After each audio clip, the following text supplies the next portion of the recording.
Hey y'all, hey, welcome back to my channel. It is Christian here, and you're tuned in for more of my 2 cents. If you are new to the channel, then welcome. Thank you so much for tuning in. Hopefully, you guys are having an amazing day so far, and you are looking forward to some great dialogue because I have a great topic for you today. Okay, we're going to get into something that I've said so many times before in videos, and now I am going to give you my 2 cents in full thought process on a comment that I've made more times than I can count, okay, in all of the videos that I've made. It seems like if you are a returning to center, then welcome back to the round table where we talk all things religion, deconstruction, family, self-assessment, critical thinking, logical dialogue, and in a respectful way that allows us to honor our truth, our experiences, and the wisdom that we have gained from that from experience and not by words only, especially of others, because we know that is not what teaches, but our own individual experience is the greatest opportunity we all have to learn and to do better. 3 points that matter most before I get into any discussion. Number one, you're not alone. Number two, you're not crazy. And number three, God, your creator, still loves you, and I do too. Now, you may be getting used, okay, to the AI version of me here on your screen.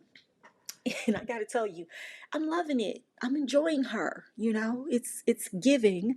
She's dressed, and I didn't have to do it myself. So we love to see it. The growth, the elevation, and the evolving over here on the channel is real. Thank you to all of the subscribers, to the new subscribers and newcomers. A lot of people find my channel from my video that I made, oh my goodness, I think 3 years ago, 3 or 4 years ago, on why I quit church. One thing that I have found about this channel is that it is a very rare find on YouTube where you find people who have made an initial post of why they left church, why they quit going to church, and then finding content that is like, subsequent content where they keep going and they continue to chronicle their journey, and they do it from a perspective of not still being heavily religious, but actually being free from the bondage of religion. I am probably the only channel like that on YouTube. I haven't done much research, but I have come into I have had other channels come past my For You page, that shows me videos of why I quit church. And then I'll go like to their account and I'm like, oh, okay, their channel is going to have other videos like this, follow-up videos, and there's nothing, right?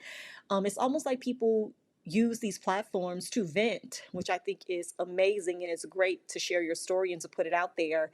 And it also shows that this is just not a one-off, right? That I'm not just making this up. There are so many people who also relate to and have their own experiences, and they deserve to have a voice. They deserve to have a community and to have support around them, not from a biblical aspect that constantly makes you feel guilty for your decision or hell-bound for your choice, but supported in the fact that you realized what was going on and you made a decision to no longer let that condemnation or that fear keep you where you were, and you know be in a bondage state of existence, a bound state of existence, for as long as you would choose salvation.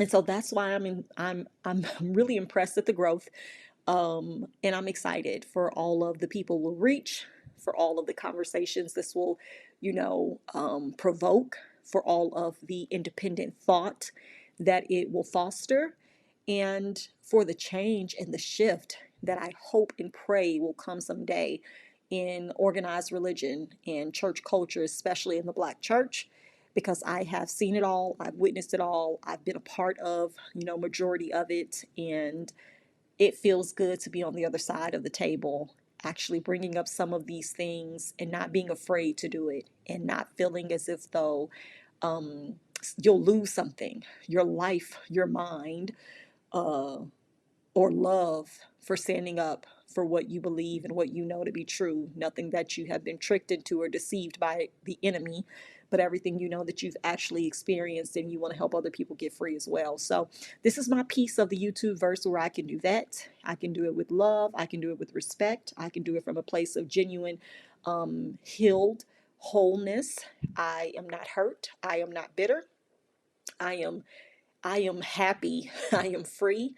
And I am grateful to be me. I am grateful to be in this place. And there's nothing like it. If there was anything I would tell the younger version of myself when I first got into church at the age of 21, from under my mother's, guiding and the indoctrination that I didn't have a choice of as a child. Me getting into church myself, choosing to continue church attendance as a young adult, if I could tell myself anything then versus now, it would be to continue to keep your voice. Don't let anyone silence you. You're not imagining anything. And the decisions that you're going to make in your future will be your freedom. It will be your freedom bringing exodus, if you will. Like, all of the things about my childhood actually brought me to the place that I was in to be able to release myself from church. And I'm grateful that my voice was never silenced by religion or by scripture, that fear did not take over who I was, but that logic continued to have a sound, firm presence in my existence, because that truly is the reason why I'm here today. And I know I'm not battling for peace in my mind, but I'm able to articulate and I'm able to say with definite security and confidence in my heart that I am doing what I am supposed to do, what I am called to do, and that my Creator is pleased with all that I am. So let's get into today's topic. I am going to be talking about and expounding upon a comment that I make so often in these videos. Shut these churches down and turn them into community centers. Close these churches up and turn them into community centers. Okay? Turn these churches into community centers. Say it with me. Turn these churches into community centers. Because that's what I believe they should be. I believe that churches should be centers for people to come to in a time of need. People refer to the church as a hospital for the sick.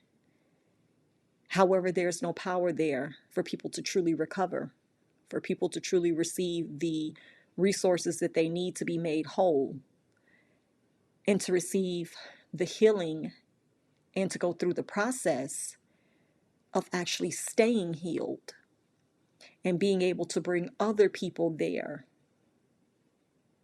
when they need healing. I realize now more than ever that the church has occupied space out of convenience to keep more people under control than it actually has to set people free. When you think about any building that you're able to go into other than prison and jail, right, in America, in our country, you're able to freely enter and freely exit. You're able to freely enter a restaurant and exit. You're able to freely enter a bank and exit. You're able to freely enter a gas station and exit. You're able to freely enter a movie theater and exit. You're free to enter a school and exit. You're free to enter your workplace and exit.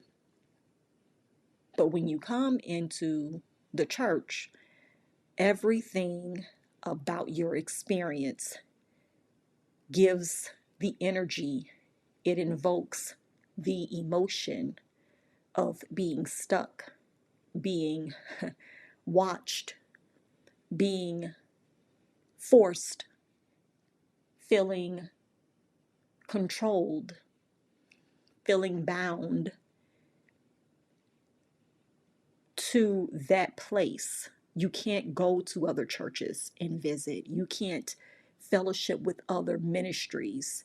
You can't choose who you engage with outside of that environment. The people that you go to church with should be your friends. They should be your family. They should be your refuge. They should be the people you reach out to and check on when you don't see them.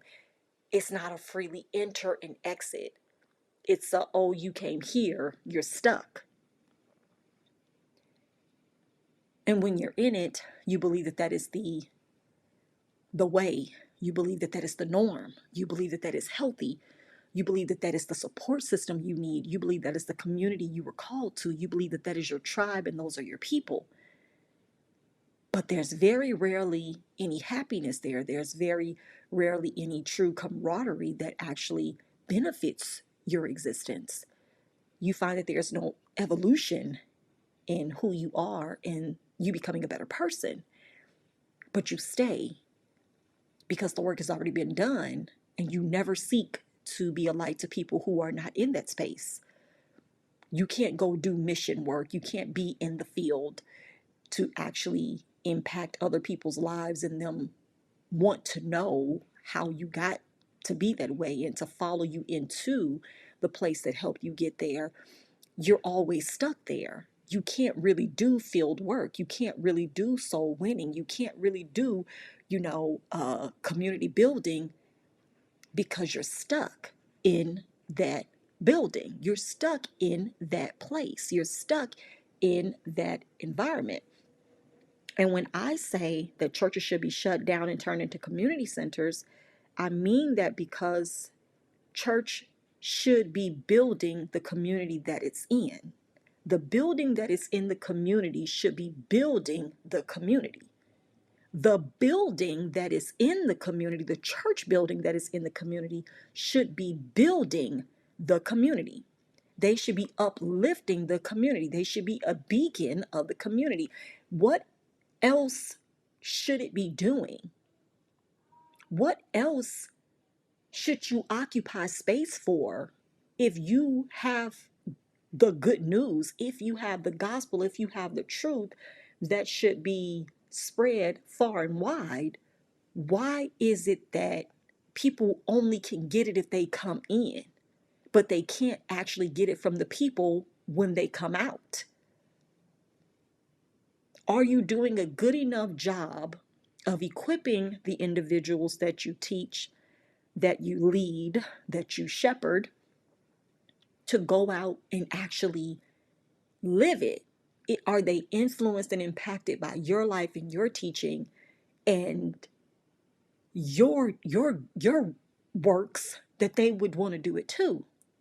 And the answer is no. That's not the case. The focus is always heavily on give. Go get more so that you can give more. Go have faith for more so that you can give more. It's not about truly being fulfilled enough inside of the building so that you can go outside and have impact on other people's lives. It's about getting as much as you can externally so that you can come back internally and give us more. And therein lies the problem.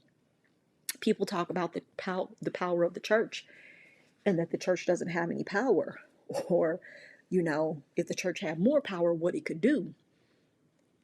But I have now come to the realization and the understanding that the church doesn't have any power. And it's not because the church doesn't have power to pray for people to get better. The church doesn't have the power to heal the land, to heal the country, to heal the government, to heal or to end world hunger, or to end abuse, or to end genocide, or any of that stuff. The church clearly doesn't have power. But it's not a lack of power for works, physical things that you can see that the Bible says Jesus did. It's a lack of power because the church isn't in any powerful positions. When you think about people who are powerful, full of power, they put themselves in powerful positions. And how did they do that? By coming up with solutions that actually served other people. Think about it. Majority of the most powerful people in our world became that powerful because they served other people. They became a solution. They created a solution. They created an idea that helped make something more convenient, accessible, easy for other people, be it pharmaceutical, access to banks, financial, railroad creation, travel, right? Being able to trade goods. They came up with systems and solutions that served everyday people. That is building community. Teaching and essentially selling the gospel is not building community.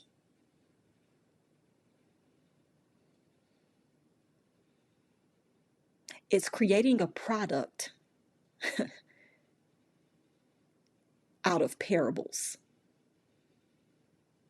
That does not build community. The church has no power because the church solves no problems.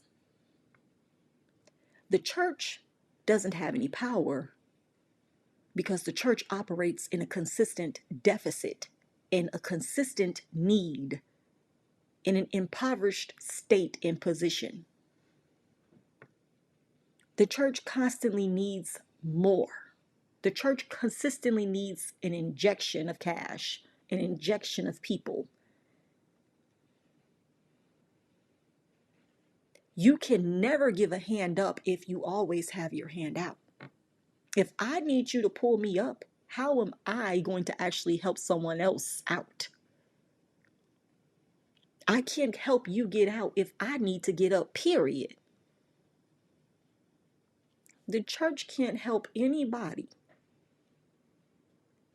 get up because they have their hands out. It is extremely difficult and challenging for me to believe that that is actually the representation that God wants for its kingdom. That the posture of the church is always a position of deficit. We don't have enough. We need more. We could do better. We're believing God for this. We need God to do that. How can anybody come in here for help if you need help yourself? Can you imagine going to the ER? Could you imagine going to the hospital or to your doctor's appointment with your general physician and they ask you to answer the phones in the front because they don't have a secretary? They don't have a receptionist? Could you imagine going to your doctor's office and they ask you to get your lab results for them? Can you imagine going to the ER and they ask you to take your own blood pressure? No, you can't imagine that. Because they have what they need in order to operate for your well-being. They are there for your well-being. They are equipped in order to be a solution and of service to you. That is not true of the church. When it comes to financial need and support, the church cannot help people. Yeah, we can talk about all the millionaires and the billionaires in the world that we want to, who could come together and eradicate poverty, who could eradicate homelessness, who could, end world hunger. But do you want to know who else could do that? All of these churches that are sitting on every corner, just like every liquor store. Help me help you understand what I am saying. Help me help you. There is no way that we're going to sit here today and act like we do not understand the words that I am saying. There is no greater joy than being able to truly provide a solution and a service to people who need it, and you have an abundance to give. There's no greater joy. It becomes a thorn in your side to do it when you don't, though. It becomes the bane of your existence to even be approached to do it when you don't have it, though. And that's where the church is. That's why you have people with the same story, no matter where they are in the world, even though they've never attended the same church or spoken to the same people, that whenever they've asked the church for help, they've been told, we can't help you. We don't have it. We need to review your giving. How long have you been a member here? We can put you in touch with someone from the city who may be able to assist you with a government-based program. It's not met with a yes. We can take care of that. We can do that for you. We're going to handle it. We got you. There is more red tape and red flags and fired hoops to go through to get anything from your local ministry that you've been dedicated and committed to for years than if you were to tap on the shoulder of a government-based program. That's just simple paperwork, ID, and maybe standing in line. If you meet certain requirements for them, they're going to give it to you. But for the church, more than likely it's a we ain't got it. We can't do it. If we do it for one, we'd have to do it for everybody. That's never the heart, that's never the posture, that's never the position that majority of these churches are in. That's why the church has no power, because they don't hold any powerful positions. And all of the power that they do have, y'all gave it to them. They didn't even earn it. They don't even exercise it with wisdom and with great tact. They don't even respect the power that they've been given. It's never wielded for the benefit of those around them. They use it to only leverage more bondage, to justify more abuse, to subject people to more control. Oh, the more power you give me, I'm not going to use it to set you free. I'm going to put more weight on you. I'm going to put more pressure on you. I'm going to be emphatically, I'm going to increase the fire, hell, and brimstone messages. I'm going to make you feel even more helpless and hopeless.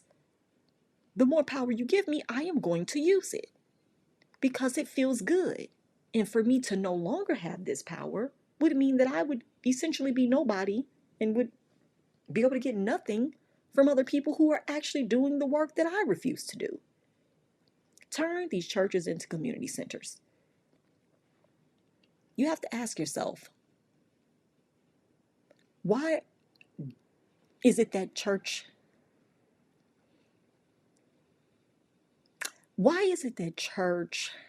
real estate, whether it be rented or owned,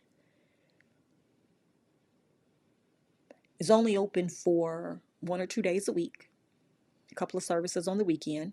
If your church only has one service, then there you go. It's shut down the rest of the days. Commercial property owned or used by an organization that doesn't have a need to use it several days a week, only one day, but never do they ever find the time to open it to be a heating shelter, a center, a cooling center. They don't have space for it to be an organized or a devoted pantry for food, a women's facility to give donations, a homeless facility to put together packages or bundles for those throughout the week that they just go and give baskets to, who may not have placement, may not have homes, may not have secure dwelling spaces. Not soup kitchens. You literally have non-profit organizations that have to be created to do these things, because the majority of your church people don't even have it in their mind to use their space to do any of these things. It's not that they don't know how to do them. They just don't want to do it. They don't want to do it. They don't want to volunteer to do it. They don't want to even put it out there for the community to get volunteers from the outside, because when you have a heart to serve, you'll do it by any means necessary. If it has to start with the pastor first and his family, and then the more the community finds out, people who have the time and have the resources will then come in and operate with you and partner with you. When you put the flare out there that you need help and assistance to help the community, you would have an abundance of access and resources. Because there are people who want to give but they don't have time to actually do the work. And if there's an organization or if there's already a program or something in place that does the work, they are going to join forces with that program or that organization.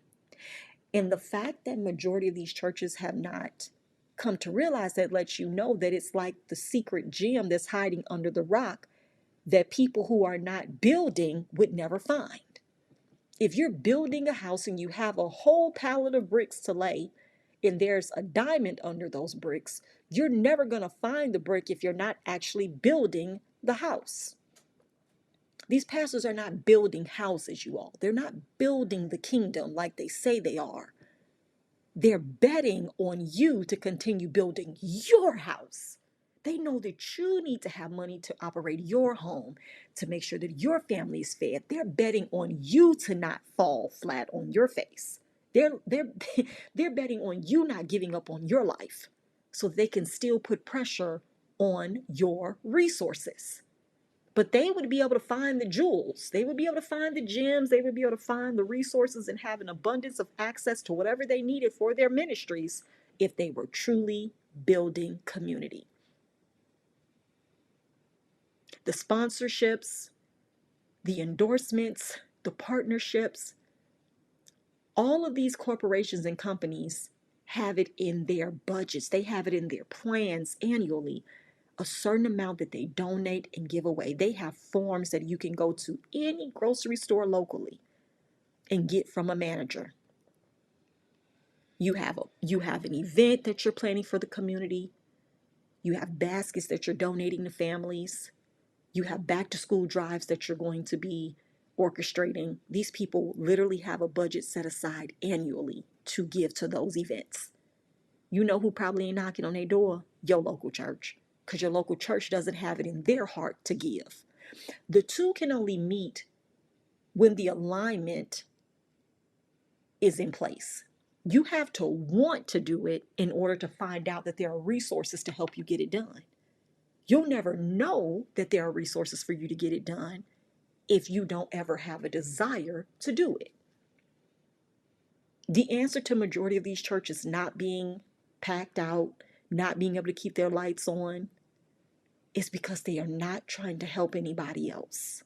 Because all of your needs would be met if you were truly doing the work of your Father.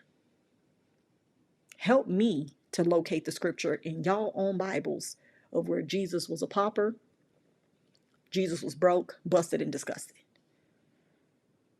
Now, I know that this book was written by man, so there's not a lot of details about Jesus' life. He somehow miraculously went from being a baby to a boy running around in synagogues to then being a grown man performing miracles. A lot of years were skipped there, but I digress.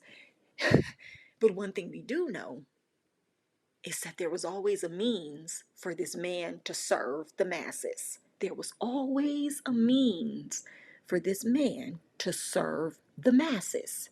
Whatever he needed, the need was met because he was meeting the need of the people.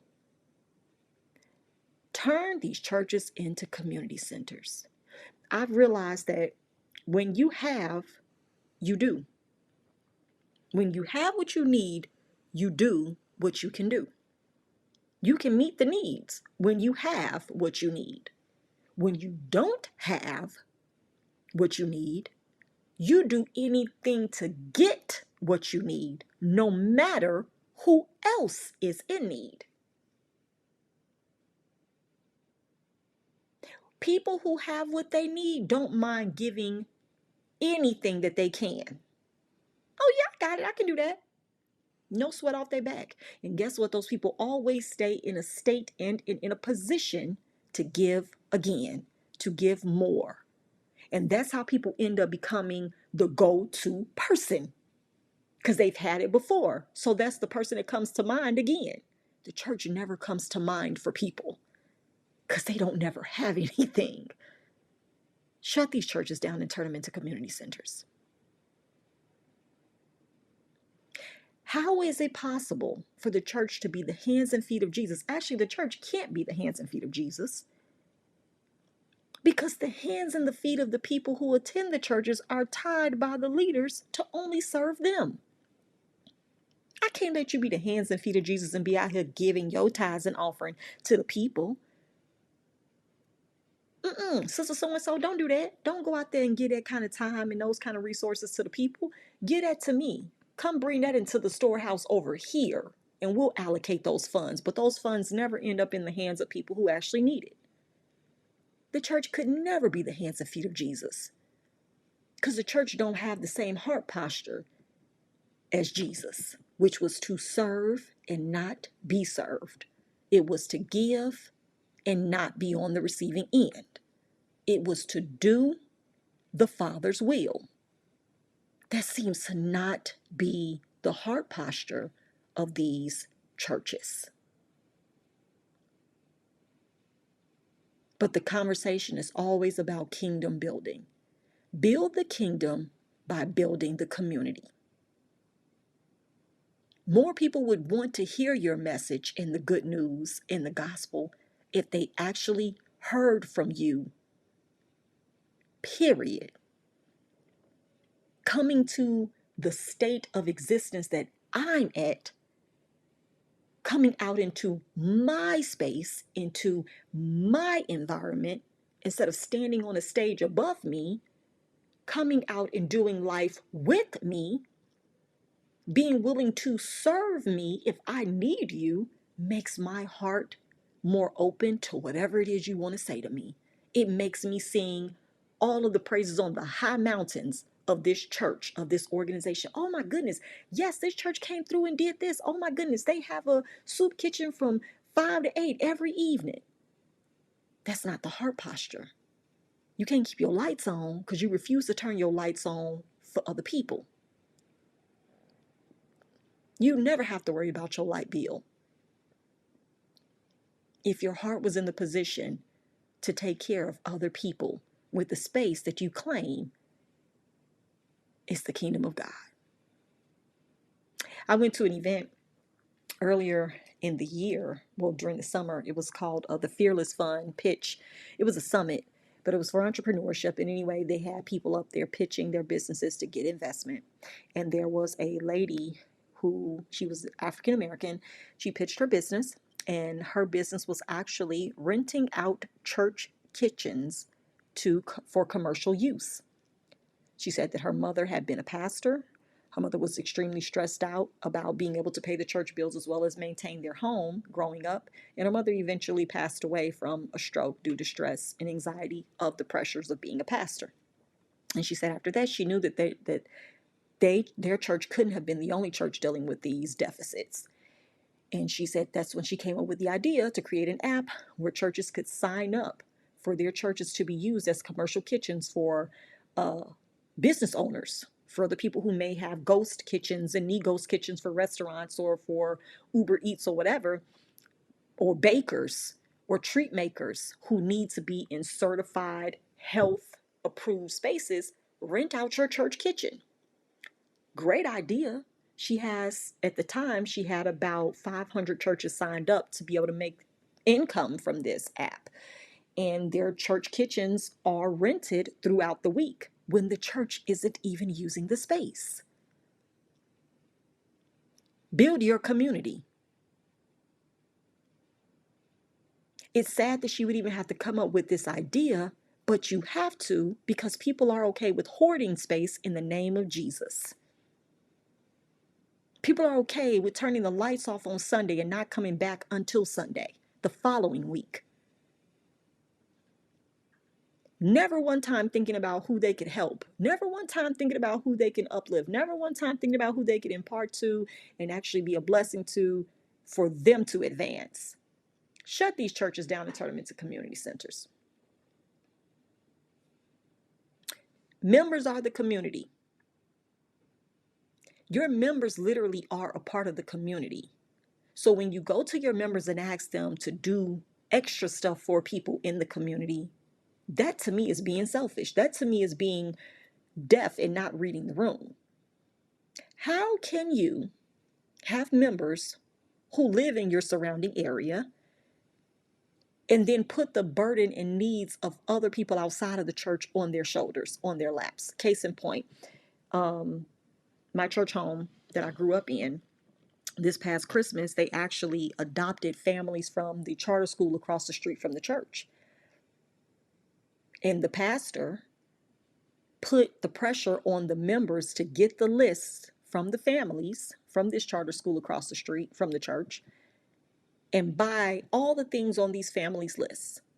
Take this list, go get everything that's on these families' lists. Buy everything up that they have on the list. Make this the best Christmas that these families have ever had, that these families have ever experienced.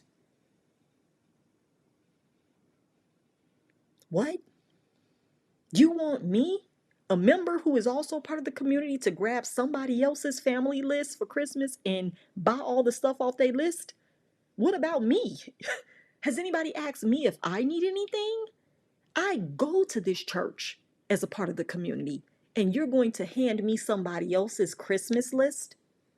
As my pastor, have you asked your members? Have you asked your sheep, Sir Shepherd, if we need anything? This is the kind of tone deaf behavior that I speak of when I say shut these churches down and make them community centers. I get that you may feel as if though your members have what they need and they're okay because you're not reading the room. I get that you may think that they should have faith enough or an abundance to give other families for the holidays. But relationship and a heart posture to serve would lead you to ask your members first or to get their lists first. Since you've had your appreciation and you received $10,000 from a small ministry, your own members who barely have enough, I would think that the heart posture and position would be to turn around and not hand them somebody else's bill and tab. Even though I think that's a good idea, I don't have a problem with that. But what I'm saying is the selfishness to think and to not be in tune with your own members' needs, but then put the needs of somebody else on their shoulders. That would have been a red flag for me and possibly a final straw for me to leave that church. But I already don't go there anymore because I moved away when I, got married. But that to me would be a red flag. Like, dang, Pastor, not you handing out other people's family Christmas lists to us, but you ain't asked if we need anything. You haven't created a fund or a drive for single mothers in the ministry to take the list off of their place for them and their children. You haven't came to single mothers or elderly members to say, we're going to take care of y'all electricity bill this winter. And I'm from Indiana, okay? Growing up where the snow used to pile up in front of your door. Like you couldn't even open your front door to get out the house. That's how much snow we would have growing up. So it is bananas to me that the audacity would be at such an all-time high to place someone else's bill on people's table, on other people's shoulder, when that should be the bill of the church. If the church has been operating in community all year, community building all year, y'all should be able to cut the check for these lists that y'all telling us to go get. You seen how much groceries cost? And you want me to go do what for who? People I've never met? But here you are, you've met me and I've tithed and offered my sacrifice every Sunday, and you gonna tell me to go get somebody else's list? No, sir. No, sir, no ma'ams. No, sir, no ma'ams. So at this point, I realized that the power of the church is less about miracles and should be more about leadership. No stewardship. It's not about having the power to perform miracles. You all are not even exercising in the basic power to exercise stewardship, to operate in stewardship. We've all heard the quote, to be a good steward of what you've been blessed with, like, be a good steward of your finances, be a good steward in tithe, be a good steward in give, be a good steward, all of that. But then when you think about it, it's like, dang, y'all not even good stewards of the resources, of the buildings, of the donations, of the 501c3 status that makes you tax exempt. So that's when I come up to my closing point here of why we need to turn these churches into community centers. Okay, all right. I feel as if though In order for churches to keep their 501c3 status, stay with me, they should be mandated to give, donate, or serve a certain amount of hours, money, or resources to the community that they are present in. If your church takes up space between a certain city, zip code, or whatever, you all should have to clock in community service hours, community service efforts, community service representation. You can hold on to your 501c3 status as long as we see that you're serving your community. If you're not doing that, you're going to have to pay taxes on the money you're receiving. Nobody keeps up with these books. Nobody's coming in to see if there's any embezzlement or if there's any misappropriation of funds, if there's any, abuse happening to the members for the church to come into this money. I've seen stories of pastors literally doing identity theft on elderly members. Don't believe me? Just go to Dawson Speaks TV page. There was a whole pastor and his wife who did identity theft on an elderly church woman in their ministry. They put open cards in her name, was living it the F up off of this woman as a member. And it happens more often than reported. So let's be abundantly clear here. You should not have 501c3 status unless you are serving your community.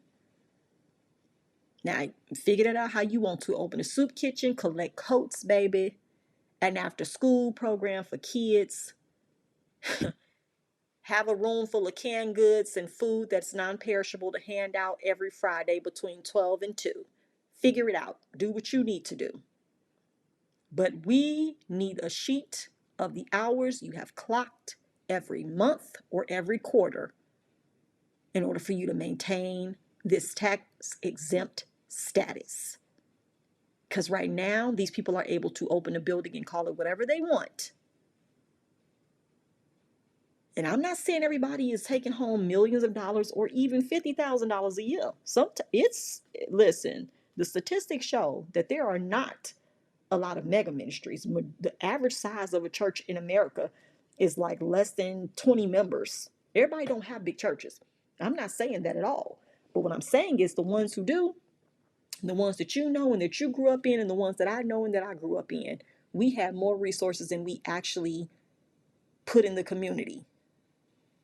We sat on them. They were not used. People were not out here giving the resources and giving of themselves the way that they could, more than they asked. People didn't mind asking, but they were not doing equal giving.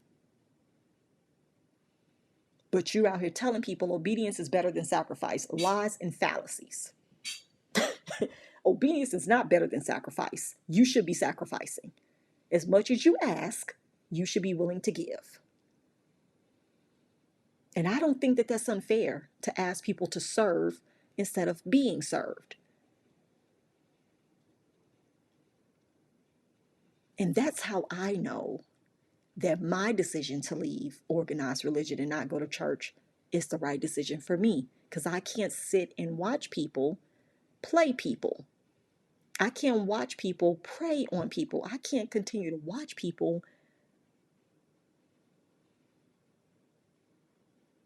get over on people. It hurts too bad, especially when you know that there are means of operation that could elevate the power position of the church to have more influence, where people would listen and people, would take heed to sound wisdom if given by people who have a track record of actually looking out for their best interest. And that's not the background of the church. People side eye the church so strong and so heavy, I think it actually makes the church mad that people don't believe in it. And it's like, why would you believe in anything that doesn't have any proof? Why would you? I can't ask my children to believe in anything about me that I haven't shown, that I don't have any proof of. It's it's actually very asinine to desire for someone to believe in something with no clear proof or results of change, with no clear proof or results of impact. You don't have it, yet you require it from other people. You don't do community building, but you want your community to build your church up. You're not a beacon and you're not present, yet you want me to show up with my presence. No, I'm not going to be able to do that. I'm not. And that's how growing up, when we would see it was a white bus, it was painted white, and there were white people driving it, let's be clear. And they would come and pick up kids on Sunday. I don't know if it was the Jesus Christ of Latter-day Saints church or more. It was the Mormons. So yes, it was FLDS. The Mormon church would come and pick people up in my neighborhood on Sundays. And it would be a bus full of kids, a bus full of little black kids going to that Mormon church. And you have to understand that that's community building, but they're doing the work. Or we gonna come get them. Because see, we want to make an impact, but we have to be present first. We want them to tell their parents about us and how we treat them and what we do and the good time that they have and what they learn and what we make available to them so that they look forward to it. And pretty soon, we're not going to have to come pick up little Jonathan. We ain't going to have to pick up little Bryson because his mama going to come. His mama, it's going to happen. They understand the process and they understand the position. And that's why they usually have the power. Even though it's for cultish activity and gain, they get it. But it's something about serving that people don't like in church culture. I'll never understand it. They don't like serving people. They don't like truly being a solution. They'd rather give you all of the punishment that you're going to receive, but they never like to talk about the promises. They don't actually keep promises, but they definitely can promote judgment. They definitely can promote punishment, but they never promote the promises. Never. They never promise to provide. They never promise to protect. They never promise to elevate. They never promise to provide. They don't have it. And the sad thing about it is they don't even understand that the way to get it is by serving. Jesus garnered the power that he had, according to y'all very scriptures, because he served. People believed in him because he served. People flocked to him because he served, and they looked to see what would be next. Nobody cares about what's next at your church because you don't serve anybody. Nobody's trying to see what's going to take place next Sunday because you don't serve anybody. I know people say, well, dang, the church can't do everything. Why not? Y'all want everything. Y'all can't do everything, but y'all want it all. Brand new socks and drawers. Y'all want everything from people, but y'all don't have nothing to give to the people. And this is coming from someone who knows. I've been in a church where people have been HR over hospital facilities, who have been in HR over unemployment offices, people who have worked literally for the government and know when there's different job opportunities and job placement posts out there, and they say nothing to people in the church around them. They don't help people at all. Don't have a heart to serve. And then when there's still only 17 of you after 15, 25, 72 years of preaching, don't be confused. Don't be confused on why the same people are there. Because you've had the same heart posture the entire time you've occupied the pulpit / stage. You're not going to get a bigger platform to treat people worse. You're just going to continue to have the same amount of people to treat poorly. You're not getting new members to treat bad. Nobody's coming. So that's why the message goes from hope to bitterness. It goes from hope to hopelessness. It goes from hope to disrespect. It goes from hope to everything's demonic and satanic and a spirit, because now you're pissed that you don't have new people. So there's no message of joy and love for the ones that do come. It's a message of fire, hell and brimstone. And that is sad. So turn these churches into community centers. Let them be warehouses for clothes and food, for games, for shelter, for cooling, for warming, for women who need refuge, for men who need refuge, for children. Turn them into community centers so they can actually build the community that the building takes up space in. And I think that that would please any creator, don't you? What I propose is not a bad thing. It's just that they should no longer get away with doing nothing. Thank you for coming to my TED Talk. Oh, child. Yes, I followed my notes and I stayed calm. And there were some points I wanted to take it up on, y'all, but I didn't. And I am proud of myself. Evolution. Those my finger snaps. All right, okay. If you've enjoyed this video, please like it. Subscribe to the channel. I would love to add you to my 2 cents crew. Let me know in the comment section below, what do you think about churches taking up space, but not really being a safe place for people to actually come to and to be healed, and actually sending out more wounded people than they actually send out well people? That is the conversation that I want to get into with you today. Let's do that below. Y'all take care, be safe, and I'll catch y'all in the next video. Bye.